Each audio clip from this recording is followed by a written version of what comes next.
तो क्यों सुलगा मणिपुर, क्यों मणिपुर के शहरों में हिंसा का तांडव हुआ और अब मणिपुर में क्या हालात हैं? ये सवाल हम इसलिए उठा रहे हैं क्योंकि 28 अप्रैल को एक जिले से शुरू हुई हिंसा ने पूरे प्रदेश को अपनी चपेट में ले लिया और अब तक 54 लोगों की मौत हो चुकी है। 13,000 से ज्यादा लोग सुरक्षित ठिकानों पर पहुंचाए गए हैं और इसके साथ साथ 10,000 से ज्यादा जवान मणिपुर के चप्पे चप्पे पर तैनात हैं। क्या है मणिपुर के ताजा हालात, रिपोर्ट देखिए।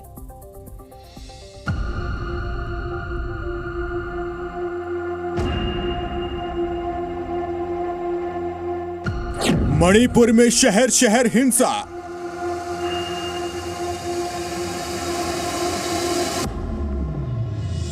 मणिपुर में शहर शहर आगजनी और तोड़फोड़।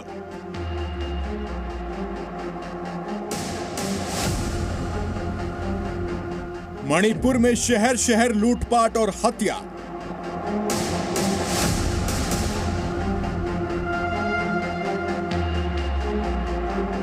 घर जल रहे हैं, दुकानें सुलग रही हैं, सड़कों पर उपद्रवियों का कोहराम भी हुआ।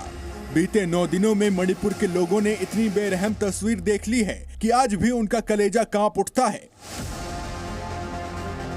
मणिपुर के एक जिले से शुरू हुई जातीय हिंसा की आग ने कुछ घंटों में ही पूरे प्रदेश को अपनी आगोश में ले लिया और हालात यहां तक पहुंच गए कि कई जिलों में कर्फ्यू लगाने की नौबत आ गई और इंटरनेट सेवा को भी बंद करना पड़ा। मणिपुर में ऐसी स्थिति क्यों बनी? आगजनी और तनाव की नौबत क्यों आई?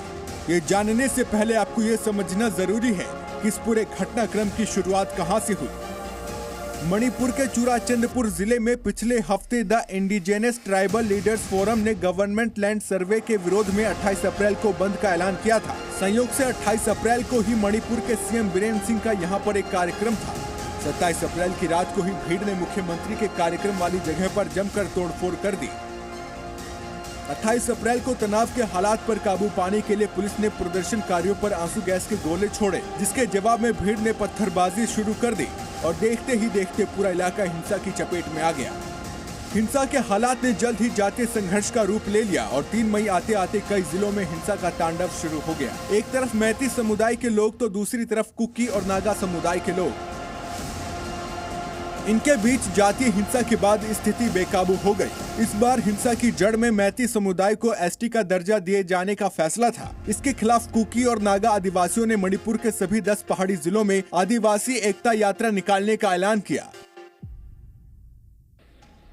इसके बाद देखते ही देखते हिंसा जातीय संघर्ष में तब्दील हो गई। स्थिति इतनी बिगड़ गई कि 8 जिलों में मोबाइल इंटरनेट सेवा बंद कर दी गई और कर्फ्यू लगाना पड़ा। एहतियात के तौर पर प्रशासन ने उपद्रवियों को देखते ही गोली मारने के आदेश जारी कर दिए। हालात को काबू करने के लिए पुलिस के साथ साथ आर्मी और असम राइफल्स को उतार दिया गया। 28 अप्रैल से शुरू हुई हिंसा के बाद अब भी मैतेई समुदाय को एसटी का दर्जा दिए जाने की मांग के विरोध में मणिपुर सुलग रहा है। धीरे धीरे हालात सामान्य होने लगे हैं। वहीं सूत्रों के हवाले से दावा किया गया है कि हिंसा से वहां 54 लोगों की मौत हो चुकी है, जबकि करीब 100 लोग जख्मी हो गए हैं।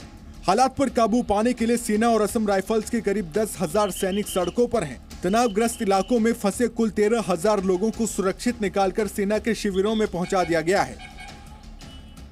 3 मई आते आते मणिपुर के चुराचांदपुर, कांगपोकपी, मोरहे और काकचिंग में हालात पूरी तरह से बेकाबू हो गए थे, लेकिन अब यहाँ पर हालात तेजी से बदल रहे हैं।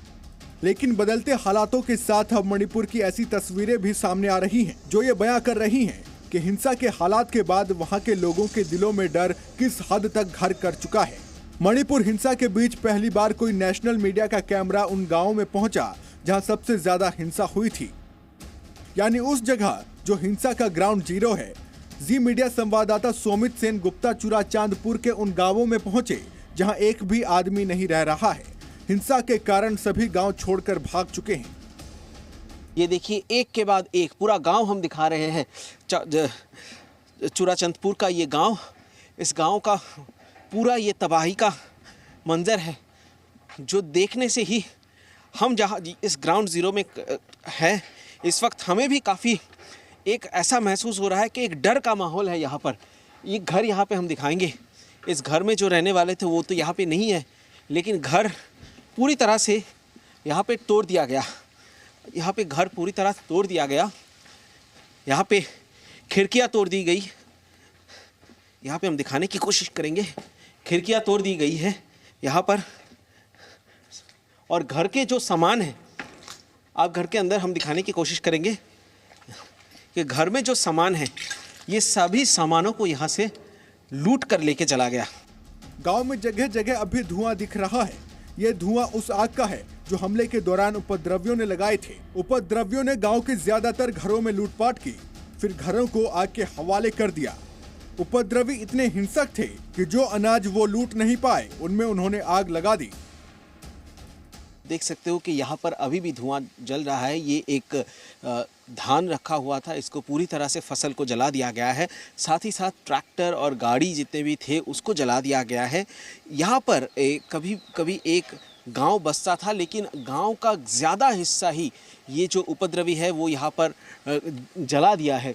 स्थिति इतनी खराब हो चुकी है कि यहाँ तक जब पुलिस आने की कोशिश किया तो पुलिस के गाड़ियों में भी फायरिंग किया गया है, ऐसा पुलिस के तरफ से बताया जा रहा है। अभी ये गांव पूरी तरह से जो कुछ एक दो घर जो बचा हुआ है वो लोग यहाँ से भाग चुके हैं। और जो आसपास के लोग जो है वो बता रहे हैं कि यहाँ पर वो कैमरे के सामने आने से डर रहे हैं, क्योंकि वो आइडेंटिफाइड अगर हो जाए तो उनके ऊपर भी हमला हो सकता है। हिंसा की ये आग सिर्फ ग्रामीण इलाकों में नहीं लगाई गई, बल्कि ये राजधानी इम्फाल तक भी पहुंची। इम्फाल के जिस भी सड़क से आप निकलिएगा, हर तरफ हिंसा के सबूत मिल जाएंगे। सड़कों पर जगह जगह जली हुई गाड़ियां और टूटे मकान मणिपुर में मचे उपद्रव की कहानी चिल्ला चिल्ला कर बयां कर रहे हैं।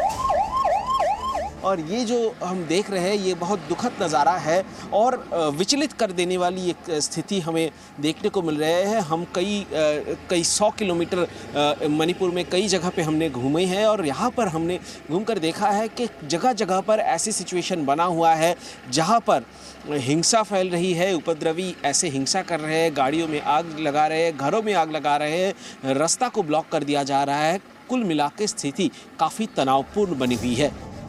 इन हिंसा को लेकर हमारे संवाददाता ने जब कुछ स्थानीय लोगों से बात की तो उन्होंने पूरे उपद्रव का आरोप कुकी समुदाय के लोगों पर मढ़ दिया। स्थानीय लोगों का कहना है कि हमलावर AK-47 लेकर आए थे। कुकी जो है यहाँ पर इनका हथियार में अभी जो पकड़े हैं और कल भी कुछ मारे गए थे, उनके पास AK-47 राइफल था। AK-47 राइफल तो किसी को तो इशू नहीं किया है। AK-47 राइफल आया कहाँ से है? ये AK-47 राइफल लेकर के पहाड़ियों के आसपास जितने भी गांव हैं उस गांव को आग लगा देना, वहाँ से लोगों को भगा देना, वहाँ से लोगों को मार देना, ये सब कर रहे हैं। हमले के बाद पूरे इलाके में अब आर्मी ने गश्त लगाना शुरू कर दिया है।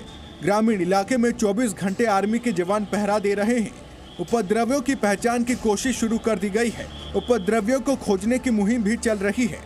दूसरी तरफ इम्फाल की सड़कों पर अभी भी आम लोगों की जगह सिर्फ आर्मी के जवान दिख रहे हैं। इन तस्वीरों को देखकर एक बार को आपको भी लगेगा कि कोई कंटेनमेंट एरिया हो, लेकिन ये मणिपुर की राजधानी इम्फाल की सड़कें हैं, जहां लोग आगजनी और हमले के बाद अपने अपने घरों में दुबके हुए हैं और सड़क पर सिर्फ आर्मी और असम राइफल के जवान और उनकी गाड़ियां देखने को मिल रही हैं। यहाँ पर जो पेट्रोलिंग टीम है, जो रूट मार्च कर रही है आर्मी का टीम, और लोगों को यहाँ से जो लोग रास्ते में आने की कोशिश कर रहा है उनको भगाने की कोशिश किया जा रहा है, क्योंकि कल रात से फिर से कई जगहों पर नए से हिंसा फैल चुकी है। और इसको कंट्रोल करने के लिए आर्मी की तरफ से और असम राइफल की तरफ से जो टुकड़ियाँ यहाँ पर तैनात है वो मूवमेंट और तेज़ कर दिया है ताकि जल्द से जल्द स्थिति में काबू पाया जाए। हम आपको दिखा रहे हैं कि आर्मी का एक बड़ा कंटिंजेंट ये इस समय CM सेक्रेटेरिएट के बिल्कुल सामने का जो रास्ता है उस रास्ते में ये गश्त लगा रही है, क्योंकि यहाँ पर भी आज सुबह भी, कल रात के बाद आज सुबह भी यहाँ पर हंगामा हो चुका है। हालांकि स्थानीय प्रशासन अब दावा कर रही है कि हालात थोड़े सुधरे हैं, जिसके बाद आज चुराचांदपुर इलाके में कर्फ्यू में थोड़ी ढील का ऐलान किया गया है। हालांकि सेना और प्रशासन कोई भी कोताही बरतने के मूड में नहीं है, इसलिए इलाके में लगातार सख्ती से जांच की जा रही है। उपद्रवियों पर खास नजर रखी जा रही है। इम्फाल से जी मीडिया संवाददाता सोमित सेन गुप्ता की रिपोर्ट।